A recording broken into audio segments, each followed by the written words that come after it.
Olá, Nós nós vamos vamos tratar trabalhar hoje hoje do com assunto realismo e de uma das correntes naturalismo. literárias, que é realismo e naturalismo também. Porque para falar de realismo, eu vou precisar abordar o naturalismo. Não tem como a gente falar de realismo sem abordar a política, as características e a função do naturalismo. Então, uma corrente literária está ligada à outra. Não tem como a gente fazer a separação. Então, para falar de uma, eu vou precisar abordar a outra também, tá? Então, trabalhamos com conto, lendas e mitos na primeira unidade do módulo, né, de literatura, e agora nós vamos trabalhar com correntes literárias. Então, a primeira corrente que a gente vai trabalhar é realismo e naturalismo. Ano passado a gente viu algumas também, nós vimos arcadismo, se eu não me engano. Bom, o realismo, ele designa uma maneira de agir, de interpretar a realidade. Esse comportamento, ele é caracterizado pela objetividade, por uma atitude racional das coisas e pode ocorrer em qualquer tempo da história. Então, o termo realismo significa um estilo de época que predominou na segunda metade do século XIX. Então, basicamente, o realismo ele nasceu, ele foi criado para se contrapor ao movimento chamado romantismo, que também é uma corrente literária. No romantismo, a gente tinha a visão romântica da vida, a vida é bela, as coisas que o romantismo trazia. E o realismo, como o próprio nome já diz, é a busca de uma realidade, talvez uma realidade que não tenha sido contada na poesia, na prosa, nos versos, nos livros, nas histórias. Então, o romantismo fugia um pouco daquilo que acontecia na realidade. E aí o realismo trouxe para o século XIX esse choque de realidade, essa visão de que é necessário sim abordar a situação da realidade, o porquê, o porquê de cada acontecimento, sendo que trazendo de uma forma, como o próprio nome já diz, real, trazendo para a realidade o que tem acontecido na sociedade da época, tá? Então, a primeira das tendências antirromânticas, como eu acabei de falar, que o realismo foi criado para contrapor o romantismo, foi realismo, naturalismo e parnasianismo. Esses três foram criados para contrapor, para bater de frente com o romantismo. Hoje nós só vamos ver realismo e naturalismo. Na próxima aula, a gente já vê o parnasianismo. Segunda fase da Revolução Industrial, esse é o contexto da criação, tá? Então, o realismo foi iniciado na segunda fase da Revolução Industrial, com um processo de urbanização das cidades, ou seja, as pessoas passaram a abandonar o campo e é chamado, que a gente chama de êxodo rural, e passaram a habitar as cidades por conta das grandes indústrias que foram criadas nesse processo. E aí, por conta desse processo que houve de revolução industrial, de criação de indústria, nascimento da indústria, houve esse êxodo rural. Então, as relações comerciais e houve um desenvolvimento tecnológico muito maior. Na arte, reflete essas mudanças sociais opondo-se a uma série de valores românticos, como a idealização, o sentimentalismo e o individualismo. Não, espiritualismo que escondeu aqui. Bom, quando a gente trata de idealização, no romantismo, principalmente a visão da mulher, era uma visão muito idealizada. Por exemplo, tem um livro da literatura brasileira, que o nome do livro é Lucília, se eu não me engano é de José de Alencar, depois vocês podem dar uma conferidinha, ele está na internet, vocês baixam gratuitamente. E nesse livro, Lucília era uma jovem de alta classe e ela acaba fugindo com o namorado. Então, para a época, isso foi um escândalo. E pelo fato de ela ter fugido com o namorado, a família rejeita, o cara também não, de repente, não a quer mais. E a família também não a quer mais por conta disso. E aí ela passa a trabalhar como prostituta. E aí a gente vê que a visão do romantismo da mulher era aquela visão que se ela errasse, ela não prestava mais. Então, o realismo veio para desmistificar e quebrar essa idealização, essa visão antiquada. Eu trouxe aí a imagem do livro Memórias Póstumas de Brás Cubas. Ele também está disponível na internet para baixar em PDF. Vocês podem dar uma lida, ele é um livro muito interessante. Talvez vocês estranhem a linguagem, porque é do século XIX, mas é a história, esse livro é de Machado de Assis, e Brás Cubas é um cara que começa a contar a sua morte. Quando ele inicia o livro, ele já inicia o livro contando de trás para frente, ou seja, do dia da morte dele, aí ele vai contando o que foi que tudo aconteceu para que chegasse naquele momento de morte dele, né? Memórias Póstumas de Brás Cubas é uma obra realista. Eu trouxe aqui para vocês a critério de informação. É uma obra realista, né? Pertence à classe do realismo. Então, o realismo foi um movimento artístico, cultural, que se desenvolveu na segunda metade do século XIX. A literatura realista surge no Brasil com Memórias Póstumas de Brás Cubas, de Machado de Assis, esse livro que eu passei para vocês anteriormente aqui. Foi com esse livro que se iniciou o realismo no Brasil. Ele é um marco do realismo no Brasil. É um livro de 1881. O Brasil, durante o período de passagem do romantismo para o realismo, sofreu várias mudanças na história econômica, político-social. Como eu falei, foi um processo de revolução industrial. O contexto histórico do início do realismo está presente no processo de revolução industrial. Vocês provavelmente já leram isso em história. Todo esse processo de revolução, todo o êxodo rural, as pessoas saindo do campo, o campo sendo desvalorizado, a indústria agora estava em alta, as fábricas. Então, tudo isso provocou o ápice do realismo, né? Vamos atrelar uma coisa à outra. Então, com toda essa revolução industrial, com todas essas mudanças ocorrendo ao mesmo tempo, a gente também vai ter mudança na literatura. A gente vai passar do romantismo para o realismo. Então, nesse contexto realista, a gente tem como marco o lançamento do livro Memórias Póstumas de Brás Cubas, realista, de Machado de Assis, que é um autor realista. A gente viu... Não foram vocês, foram o 8º ano. Quando a gente nós vamos ver romantismo, nós vamos ver que Castro Alves ele faz parte do romantismo, mas já tem uma pegada realista também. Bom, eu trouxe esse quadro aqui para a gente trazer as diferenças entre realismo e naturalismo.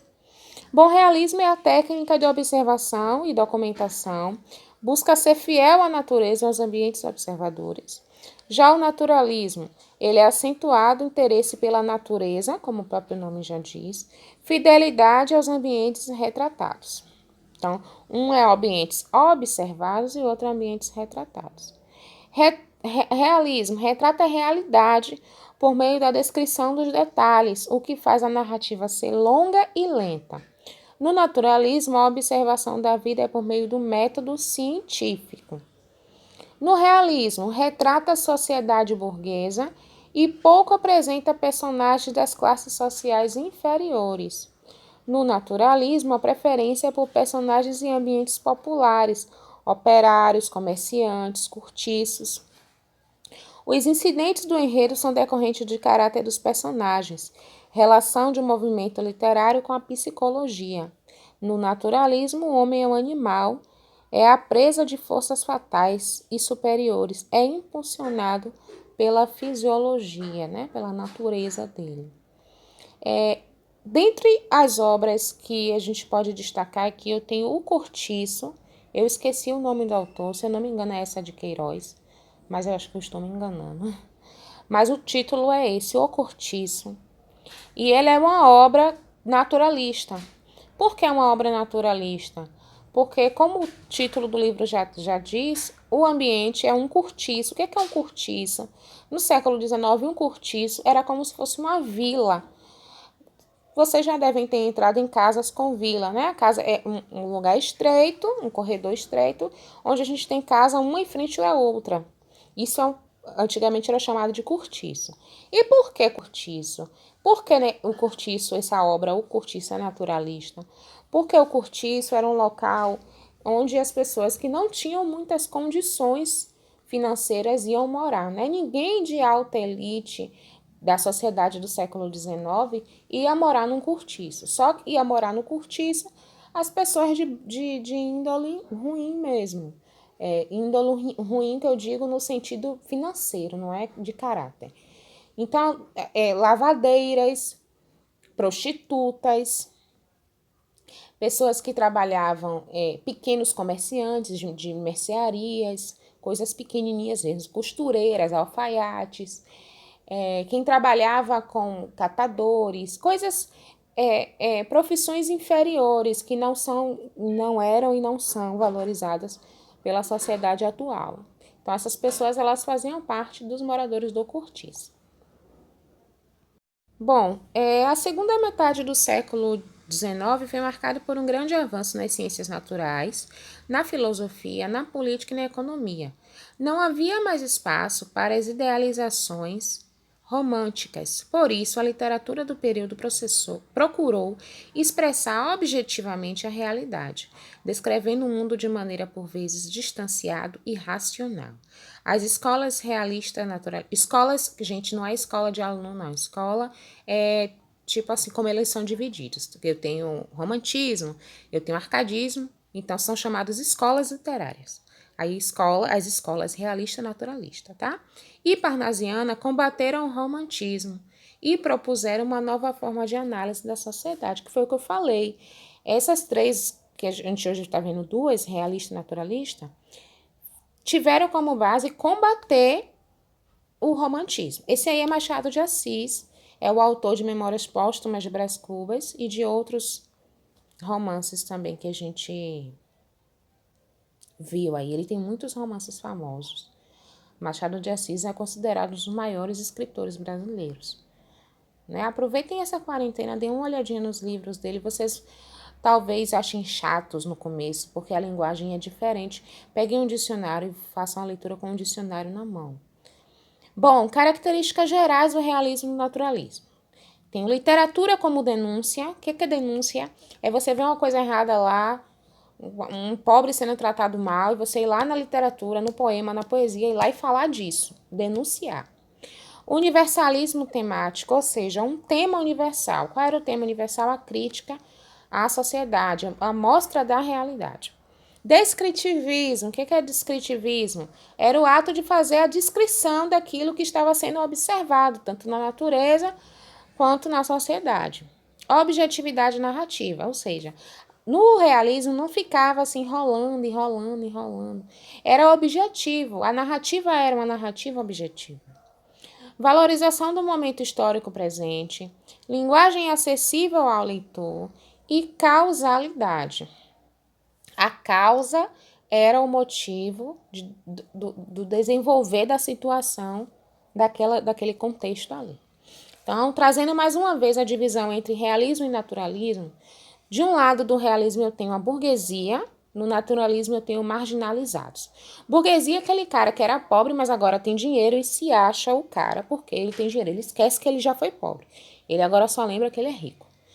Indivíduos, estou em realismo, tá? Indivíduos, análise psicológica, positivismo, documental, vocabulário elegante. No naturalismo, eu tenho marginalizados, coletividade, análise patológica, determinismo, experimental, vocabulário grosseiro, associações entre homens e animais, instinto e características físicas. Machado de Assis, ele era realista, ele usava um vocabulário elegante. Alguns outros autores do naturalismo optavam por usar a linguagem grosseira, um vocabulário. Quando a gente fala vocabulário grosseiro, não é com ignorância, não. É vocabulário sem muita rebuscar, sem usar muita palavra bonita. Bom, então, novamente trazendo a comparação do romantismo, que era o que veio antes do realismo, e o que mudou com a chegada do realismo. Então, no romantismo eu tinha subjetividade, o indivíduo era considerado, a opinião do indivíduo era algo muito romantizado e tal. Já no realismo eu tenho uma objetividade, eu tenho que ser objetivo no que eu vou falar. No romantismo eu tenho imaginação, no realismo e naturalismo eu tenho realidade. No romantismo eu tenho sentimento, no realismo eu tenho inteligência, razão. No romantismo eu tenho verdade individual, no realismo eu tenho uma verdade universal. Não importa a sua verdade, o que importa é a verdade de todos. No romantismo eu tenho fantasia, desvaneio, no realismo eu tenho fatos observáveis. No romantismo eu tenho o homem como centro de tudo. Já no realismo eu tenho o homem como uma peça do mundo todo. Esse homem como no centro de tudo a gente chama de antropocentrismo, tá? É o homem no centro. Se vocês ouvirem a palavra antropocentrismo, quando vocês estiverem dando uma estudada no realismo, vocês já sabem o que é. Volta ao passado eu tenho no romantismo, volta ao passado. E no realismo eu tenho crítica do presente. Então esse quadro aí é para mostrar a vocês o que o realismo combatia. Como eu tinha dito para vocês, ele foi um movimento literário, uma corrente, uma escola literária que veio para contrapor o romantismo.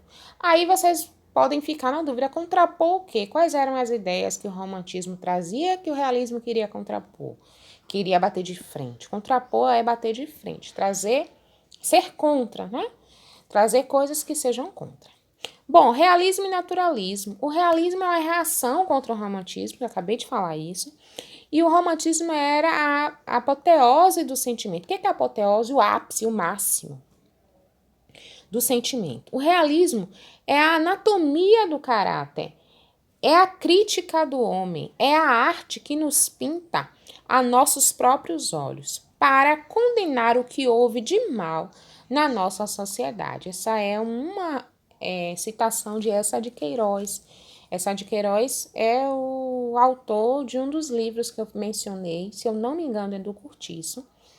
E Eça de Queiroz, ele traz essa citação aí para mostrar que o realismo veio para, como se fosse tentar justificar, tentar ressarcir o mal causado pelo romantismo. Mas que mal é esse que o romantismo causou na sociedade?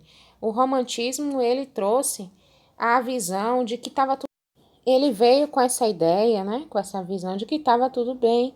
E não estava tudo bem. A sociedade tinha saído, né, estava naquele impasse da escravidão, da libertação ou não dos escravos, o movimento abolicionista no seu ápice, gente morrendo, os poucos escravos que estavam sendo libertos não tinham para onde ir, viviam em extrema pobreza, a sociedade vivia em extrema pobreza, pouquíssimas pessoas eram alfabetizadas. Com esse êxodo rural, o campo ficou completamente abandonado, escassez de alimento para quem era pobre. Então, essa era a realidade que o romantismo não contava. A gente tinha autores que parece que passavam por isso como se nada estivesse acontecendo. Como se a sociedade é o mesmo que você hoje começar a escrever, escreva uma resenha sobre... seria o mesmo se eu falar, né? Faça um texto aí sobre os últimos 2 meses do mundo. E você fizer esse texto e não falar do coronavírus. Né? Não tem noção disso, não existe, né? Não tem como. Era o que os poetas românticos faziam, eles escreviam sobre uma situação que não existia, e fugiam completamente daquilo que realmente estava acontecendo na sociedade.